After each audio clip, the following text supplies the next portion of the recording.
Can money buy happiness? It's a question we've all asked, but what if we've been asking it all wrong? Today, we're going to dive into some incredible research from Nobel laureate Daniel Kahneman. It turns out the answer isn't really in our bank accounts, but in how we actually experience our lives, moment by moment. Okay, let's get right into it. The whole puzzle really kicks off with this simple but kind of mind-blowing idea. What if the way we remember being happy is totally different from how we feel happy in the actual moment? So, to really get to the bottom of this, we first have to wrap our heads around the fact that, well, we're not just one person. According to Kahneman's work, we're actually two different selves living inside the same body. And this distinction is absolutely key. So first, you've got the experiencing self. This is the part of you that lives completely in the now. It feels the sting of a paper cut, the warmth of the sun, the frustration of a traffic jam. But then you've got the remembering self. And this self, it's our internal storyteller. It's the one who looks back, edits our life into a clean story, and asks, so all in all, how satisfied am I? The big problem is, pretty much every happiness survey out there only talks to the storyteller. And Kahneman himself? He was really skeptical of the storyteller. He knew from all his experiments that our memories are, pretty unreliable. For example, our remembering self cares almost entirely about the peak, the best or worst moment, and the very end of an experience. It almost completely ignores how long the experience lasted. This is called the peak-end rule, and it can totally warp the story we tell ourselves about our own happiness. And here's the kicker. These two selves can be in a total conflict. Your remembering self might love the idea of a tough, high-status job because it makes for a great life story. But your experiencing self, it might be completely miserable, day in and day out, in that exact same job. So if you can't just ask people, are you happy? How in the world do you measure the happiness of that experiencing self, the one living in the moment? Well, Kahneman and his team came up with a pretty brilliant tool to do just that. They called it the U-index, and the U stands for unpleasantness. The idea is really simple. It just measures the chunk of your day that you spend in a negative emotional state. So let's say you were awake for 16 hours, and for 4 of those hours you felt stressed or worried. Well, your U-index for that day is 25%. It's not about a 1 to 10 rating, it's about time. And when the researchers started applying this U-index to everyday activities, the results were, pretty eye-opening. The morning commute? Super high U-index. Work? Also way up there. But things like hanging out with friends or intimate moments, the U-index was incredibly low. For the first time, we were getting a real data-driven picture of what our daily emotional lives actually look like. But one of the most surprising findings was just how unequal suffering is. Get this, about half of the people they studied reported going through an entire day with 0 unpleasant episodes.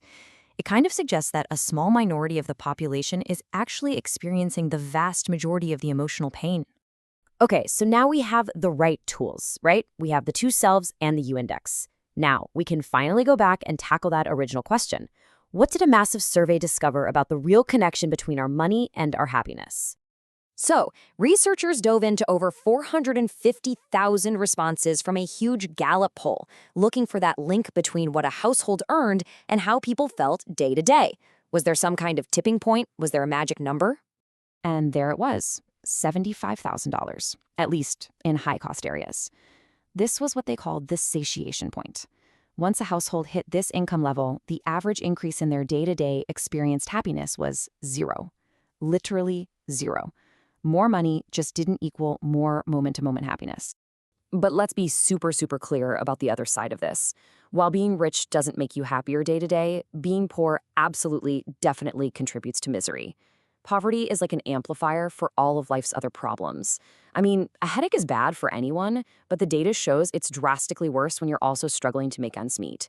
And this right here is the whole story in a nutshell. Money's effect is completely split down the middle. For your experiencing self, your mood right now, the emotional perks of more money basically cap out around that $75,000 mark. But for your remembering self, the storyteller looking back, life satisfaction just keeps on climbing with income. A billionaire is much more likely to say they're satisfied with their life than someone earning $100K, but they aren't necessarily happier on any given afternoon.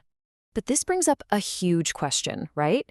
If you have more money, you can afford more nice things, more vacations, fancier cars, expensive dinners. So why doesn't that make your day-to-day experience better? Why doesn't it lower your U index?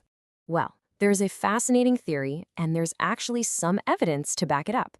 It seems that having a higher income might actually reduce our ability to savor the small, simple joys in life. In one study, they just primed some students with the idea of wealth, and those students actually reported enjoying a chocolate bar less. It's like when you know you can afford anything, the simple things start to lose a little of their magic. So if chasing more and more money past that $75,000 point is a dead end for daily happiness, what should we focus on instead?